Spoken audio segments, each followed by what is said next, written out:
Hey guys, this is Ron here. Sunday morning, cooking breakfast on the wood stove. We're going to have pancakes and sausage.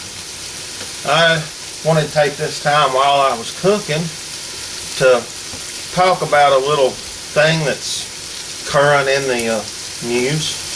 I'm just going to get to cooking, taking care of my wood stove and keeping the wood in it, keeping everything turned, and just start cooking away while I talk to y'all.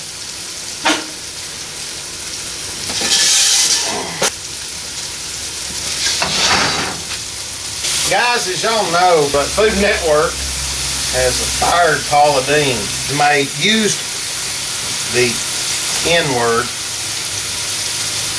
and in the past, they didn't say that she'd used it recently, but in the past she had used it. And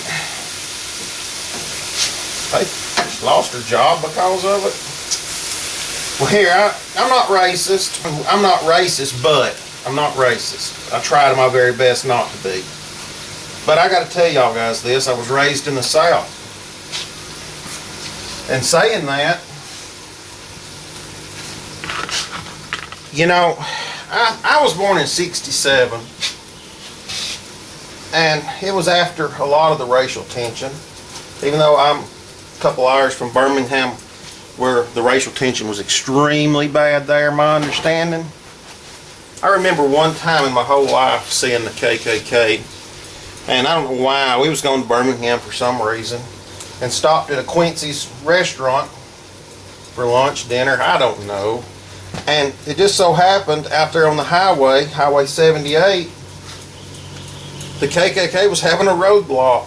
I guess they were taking up money.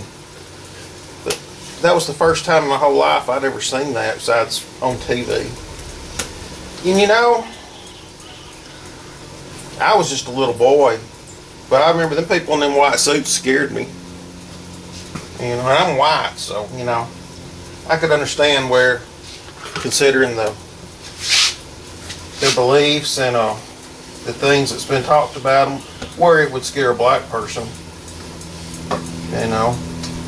But anyway, what I want to tell y'all about is being born and raised in the South.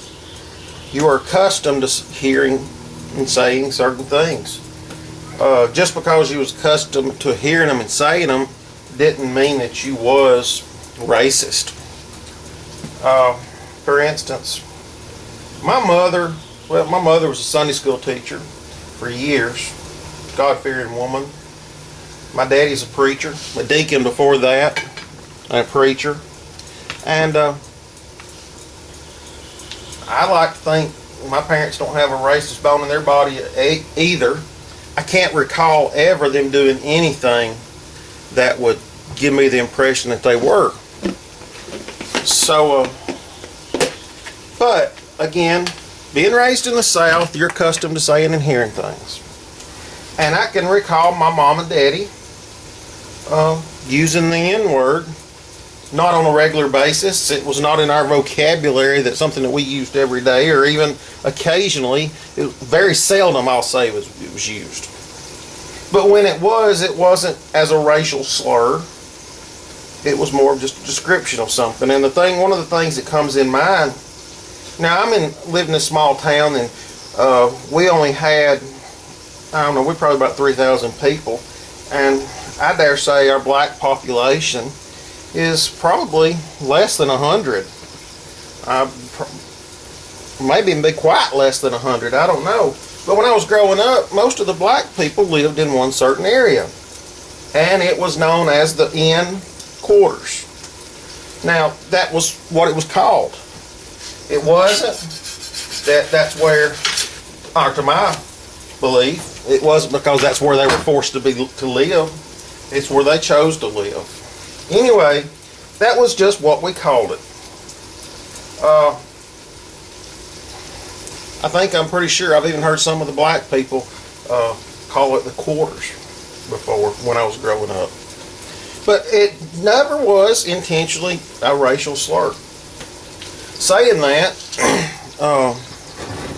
it was just words that we used. And I'll tell y'all a little story that happened to me when I was in 2nd grade. And, you know, I had seen black people when we'd go to Birmingham or somewhere out of town. And I'd see one occasionally in town because they did live here. But I had never had the opportunity to ever speak to one. I had never talked to one individually, one-on-one, had any kind of contact or conversation. It wasn't because we were racist, it was because there wasn't that many in our area, and where I lived and stayed, we never had an opportunity to meet. Anyway, 2nd grade, first day of 2nd grade, I believe. It may have been the 2nd, but anyway, you know how we were getting ready to go to lunch, and back then, they would make us all line up in the classroom, and then we would walk to the lunchroom. Well, my curiosity was up because there was a black boy in 2nd grade with me in my class, and that's the closest I had ever had to be around one. Well, we get lined up to go to lunch, and it just so happens he is the boy that's right in front of me. He's in front of me in line, and I was curious. You know, here's my first opportunity to talk to a black person, and I just made the comment to him. You know, I poked him on the shoulder, got his attention, and I said, "You're an Ian, aren't you?"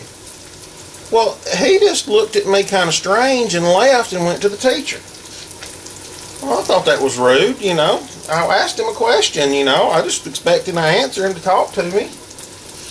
Well, the next thing I know, the teacher comes back with him and scolds me severely, threatens to whoop my butt, and says if she ever hears that again, that I will get a spanking.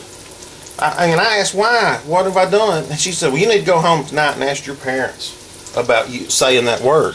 What word? She had to point it out to me. I did not know I was doing anything wrong, you know?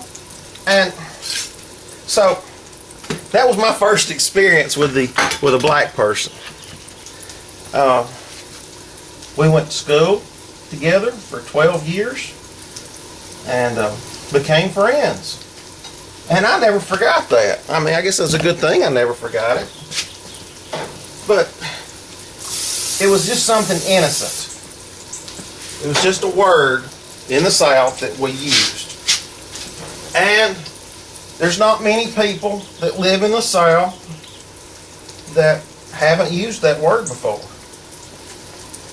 And I dare say majority of them don't do it trying to be racist. Now, I'm probably speaking way over my head on this subject, but I'm just telling you the people I know. You know, I never, well, that gentleman that we became friends with that I offended in 2nd grade, like I said, we grew up together as far as going to school. And the family, he had several of his brothers and sisters that went to school. Now, looking back now, that was my only recollection of how a black person was. What I'm trying to say, guys, is this day and time, we're still affected by our past, but I dare say it's mainly in our vocabulary, not in our thoughts. A black person is just a person, just like a white person is just a person. There's good ones, there's bad ones. I've got people in my own family that I'm not that proud of, okay? You know, and I'm sure black people have people in their families they're not proud of. That's, well, you know, I've got kids now, and I can dare say, Hi. Say hi. Say hi, Bailey. Hi. She's 4 years old. If she's ever heard the N word, it's never been told here in this house. 4 years. She don't know what the N word is. Daddy, why are you talking to it? Because I am. I'm making a video, baby. And You know? I'm in the video too. Yes, ma'am. And I've raised the rest of my kids kind of the same way. Bailey. That's enough, Bailey. Get out of the camera. Anyway, I think that's what happened with Paula, Deen. I mean, I can't speak for her because I don't know her at all. But I can speak for But you know me. Yes, I know you, baby. I can't speak for, I think, people in the South and how we feel. Not until I went to basic training did I ever get to spend any long amount of time with a black person. Sorry. It's okay, baby. Go on, play. I'm cooking. And I was friends with them more than I was some of the white people. They actually treated you better. Again, like I said, the black people I grew up with are the only ones that I even had a clue about. I mean, if I stereotyped a black person, I had to stereotype them by my interactions with them growing up. But I tell you what, I really was surprised when I went to basic and AIT how friendly some of them were. It opened my eyes even more then, you know, they're just people just like we are. Again, I don't know Paula Deen, I'm not trying to defend her, but I am trying to defend the South. This day and time, we're not like we were in the 50s in Birmingham, Alabama. I want my kids to grow up respecting other races, especially the ones we live next to every day. And again, I think we've come a long ways on that, guys. I really do. So please, before y'all just label Paula Deen, that I've never even watched her show one time, but before you label Paula Deen as a racist, maybe she's just Southern. I mean, she's a lot older than me. She grew up in a time when it was a racist area here in the South, and they thought even less of saying that word. They just come out. But things and times have changed, guys, and the only thing that keeps bringing it back, I think, is the media. They try to keep turmoil between us all.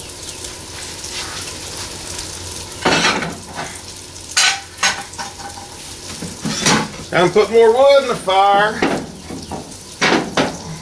Oh, that stick's too long.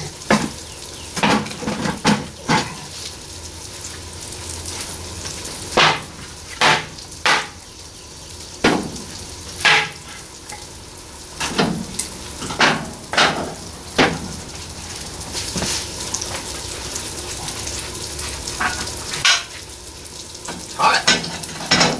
Forgot to bring a pot holder out. I think Paula Deen represents the South in more ways than just her cooking, her accent, her looks. They all say Southern charm. And there's nothing about Southern charm that spits out that word. Again, I think it's just a word that been growing up in the South, especially in her era, was a little easier to say. I dare say I don't think she did anything intentionally to offend anyone.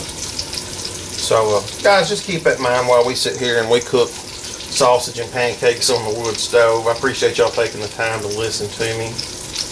I think there was even comments made about how edited the video was. You know, it's hard sometimes to talk about things. I'm pretty sure she was fairly upset and could really kick herself for the situation that she's put herself in. A lot of times things are habit and the way we were raised that affects the way we talk. That word that we are talking about is not near as prevalent in the Southern English language as it used to be, and there's a reason for that. Most of us don't believe in it as a racial comment. Most of us, again, like I said, if it's used now, I guess it's like telling a blonde joke, you know?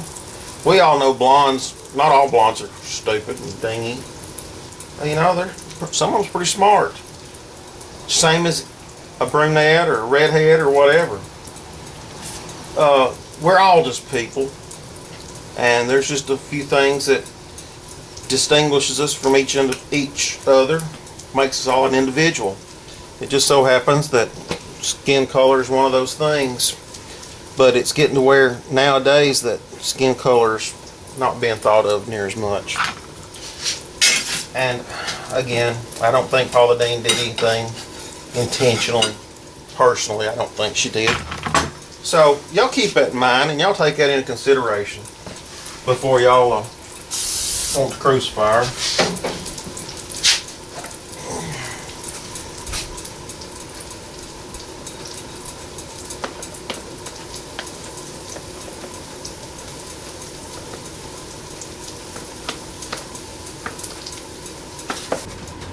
Okay, as y'all can see, I'm just almost done with breakfast. Kids are hungry, wife's hungry, I'm hungry. But I just want to take this time to express my feelings and views concerning this situation.